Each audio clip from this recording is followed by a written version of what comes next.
రెడీగా బులెటిన్లో breaking news చూస్తున్నాము. ఉమ్మడి మహబూబ్నగర్ జిల్లా అయిన నాగర్ కర్నూల్ కాంగ్రెస్లో ఆసక్తికర పరిణామాలు చోటు చేసుకున్నాయి.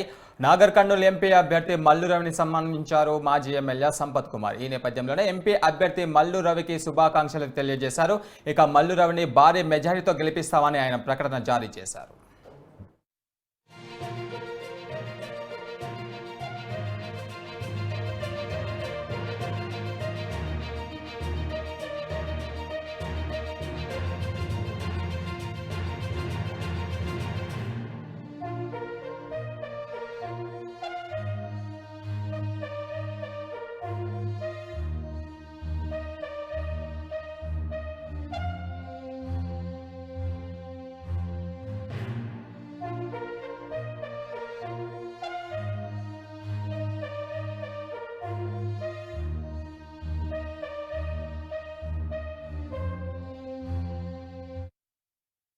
నాగర్ కర్నూల్ కాంగ్రెస్ లో ఆసక్తికర పరిణామాలు చోటు చేసుకుంటున్నాయి. మల్లు రవిని సన్మానించారు మాజీ ఎమ్మెల్యే సంపత్ కుమార్.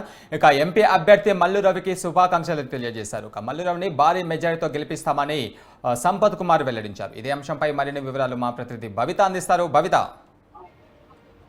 ఈరోజు ఉదయం ఏదైతే నగర్ కర్నూలు పార్లమెంట్ అభ్యర్థిగా మన రవిని ఉన్నటువంటి నేత మరో అభ్యర్థిలో ఉండాలనుకున్నటువంటి నేత సంపత్ కుమార్ సన్మానించడం జరిగింది. అయితే తాజాగా మొన్న జరిగినటువంటి అయితే మల్లు రవి పేరు తెరపైకి వస్తుందో ఖచ్చితంగా మాకు టికెట్ ఇవ్వాలి అని చెప్పేసి వాళ్ళు కొంతమేరకు అసంతృప్తి వ్యక్తం చేసి సోనియా గాంధీకి లేఖ రాయడం కూడా జరిగింది. ఎందుకంటే 4 సార్లు ఓడిపోయిన వ్యక్తిని మళ్ళీ ఎలా ప్రకటిస్తారు అన్నట్టు కొంతమేరకు విమర్శించిన అటువంటి వ్యక్తి మళ్ళీ ఈ రోజు అతనికి సన్మానించడం కూడా ఒక మేరకు చర్చనీయాంశమైంది. అయితే దాదాపు నిన్నటి వరకు కూడా సంపత్ కుమార్ని ఉద్ధరించినట్టుగా తెలుస్తుంది. ఏదో కొంతమేరకు అవకాశం కల్పిస్తామని చెప్పి అతన్ని ఉద్రేకించి మల్లు రవికి టికెట్ కన్ఫర్మ్ చేస్తే అయితే తాజాగా ఈ రోజు మల్లు రవి ఇక్కడికి వెళ్ళి సంపత్ కుమార్ అతన్ని సన్మానించడం చెప్పడం జరిగింది. అంతేకాకుండా ఖచ్చితంగా గెలుపు కోసం ఖచ్చితంగా పనిచేస్తాము అని చెప్పేసి నిర్ణయించడం కూడా జరిగింది.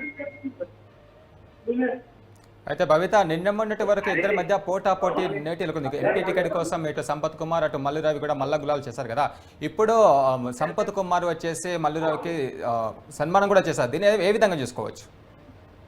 ఖచ్చితంగా ఏదైతే అంటే గతంలో 2 ఖచ్చితంగా మల్లు రవి పోటీ చేసి ఓడిపోయిన పరిస్థితి నెలకొంది. నేపథ్యంలో మళ్ళీ వాళ్ళకి టికెట్ ఎలా కేటాయిస్తారని చెప్పేసి, అంతేకాకుండా నాగర్ కర్నూల్ నియోజకవర్గానికి సంబంధించి ఎక్కువ వరకు మార్చాల ఓట్లే ఉన్నాయి. అయితే ఖచ్చితంగా నేను గెలిచే అవకాశం ఎక్కువ ఉన్నాయి కాబట్టి నాకు టికెట్ ఇవ్వాలని చెప్పేసి సంపత్ కుమార్ ఇటు సోనియా గాంధీకి లేఖ రాయడం కూడా జరిగింది. అయితే కొన్ని అక్కడ సామాజిక సమీకరణల దృష్ట్యా అంటే ఇటు ఏదైతే వరంగల్కి సంబంధించి కావచ్చు, ఇటు పెద్దపల్లికి సంబంధించి కావచ్చు, 3 నియోజకవర్గాలు ఎస్సీ రిజర్వ్ అనేది కాబట్టి 2 మాలయాలు ఒకటి మార్పు ఇవ్వాలి అనే కొన్ని సమీకరణాలు ఉన్న నేపథ్యంలో ఈసారి ఖచ్చితంగా ఇక్కడ నాగర్ కర్నూల్ మల్లు రవికి ఇవ్వాలనే విషయంతో మళ్ళీ రవికి కేటాయించడం జరిగిందని చెప్పేసి ఇక్కడ కనపడుతుంది. ఈ నేపథ్యంలో సంపత్ ఇంకొక మంచి అవకాశం కల్పిస్తామని కొంతమేరకు అతన్ని బుద్ధగించి వాళ్ళు ఓదర్చినట్టుగా తెలుస్తుంది. అయితే తాజాగా మల్లు రవిని కలిసి సంపత్ కుమార్ చెప్పడం జరిగింది. ఖచ్చితంగా అధిష్టానం తీసుకుంటే నిర్ణయాలకు కట్టుబడి ఉంటాము,